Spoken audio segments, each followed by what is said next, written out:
ಚೆನ್ನಾಗಿ ಅನಿಸ್ತಾ ಇದೆ. ಚೆನ್ನಾಗಿ ಆದರಿಸ್ತಾರೆ ಇಲ್ಲಿ ಎಲ್ಲರೂ.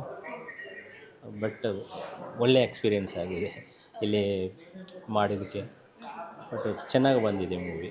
ಎಲ್ಲರಿಗೂ ಸಪೋರ್ಟ್ ಮಾಡಿದ ಟೀಮ್ಗೆ, ಮ್ಯೂಸಿಕ್ ಡೈರೆಕ್ಟರ್ ಎಲ್ಲರಿಗೂ ಥ್ಯಾಂಕ್ಸ್ ಹೇಳ್ತೇನೆ. ಎಡಿಟರ್ಗೆ ಸ್ಟೇಜ್ ಮೇಲೆ ಏನೂ ಹೇಳಿಲ್ಲ, ಎಲ್ಲರಿಗೂ ಥ್ಯಾಂಕ್ಸ್. ಅದು ಹೀರೋ ಸಂದೀಪ್, ಜ್ಯೋತಿ ಎಲ್ಲ ಚೆನ್ನಾಗಾಗಬೇಕಂತ ಕೇಳ್ಕೊತೀನಿ. ಹೀರೋ ಹೀರೋಯಿನ್ ಆ್ಯಂಡ್ ನಿಮಗೆ ಎಲ್ರಿಗೂ ಕೂಡ ಇದೊಂದು ಡೆಬ್ಯೂ ಮೂವಿ ಆಗಿರೋದ್ರಿಂದ ಒಂದು ಭಯ ಇರುತ್ತೆ. ಕನ್ನಡದಲ್ಲಿ ಆಲ್ರೆಡಿ ಮೂವೀಸ್ ಹಿಟ್ ಆಗ್ತಿರೋದು ಕಡಿಮೆ. ಹೌದು. ಸೊ ಯಾವ ಒಂದು ಭರವಸೆ ಮೇಲೆ ನೀವು ಇಲ್ಲ, ನನಗೇನು ಭಯ ಇಲ್ಲ. ಯಾಕೆಂದರೆ ಸ್ಟೋರಿ ಹಂಗಿದೆ, ಮೇಕಿಂಗು ಆ ಥರ ಬಂದಿದೆ, ಜಾಸ್ತಿ ಚೆನ್ನಾಗಿ ಬಂದಿದೆ. ಬಟ್ ಇವಾಗ ಯಾವ ಥರ ಸಬ್ಜೆಕ್ಟ್ ಇರಬೇಕು, ಯಾವ ಥರ ಜನ ಆದರಿಸ್ತಾರೋ ಅದೇ ಸಬ್ಜೆಕ್ಟು, ಆ ಥರ ಎಮೋಷನ್ ಇದೆ. ಕಂಟೆಂಟ್ ಚೆನ್ನಾಗಿದೆ.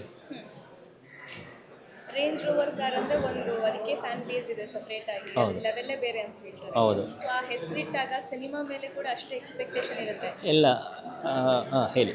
ಯಾ, ಸೊ ಆಡಿಯನ್ಸ್ ಎಕ್ಸ್ಪೆಕ್ಟೇಷನ್ ರೀಚ್ ಆಗುತ್ತೆ ಅಂತ ಅನ್ಸುತ್ತೆ. ಬಟ್ ಇವಾಗ ರೇಂಜ್ ರೋವರ್ ಪರ್ಚೇಸ್ ಮಾಡಬೇಕು ಅಂತ ಎಲ್ಲರಿಗೂ ಇರುತ್ತೆ. ಬಟ್ ಎಲ್ಲರೂ ಪರ್ಚೇಸ್ ಮಾಡ್ತಾರೆ, ಚೆನ್ನಾಗಿರೋರು, ಪೂರ್ ಪೀಪಲು ಪರ್ಚೇಸ್ ಮಾಡ್ತಾರೆ.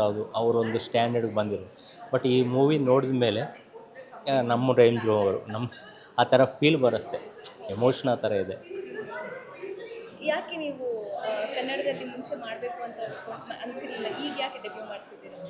ಇಲ್ಲ, ಈಗ ಕನ್ನಡದಲ್ಲಿ ಇವಾಗ KGF ಆಗಲಿ, ಕಾಂತಾರ ಆಗಲಿ, ಸಬ್ಜೆಕ್ಟ್ ಚೆನ್ನಾಗಿದ್ದರೆ ಭಾಷಾ ಏನೂ ಇಲ್ಲ, ಎಲ್ಲಾದರೂ ಬಟ್ ಮಾಡ್ಬೋದು.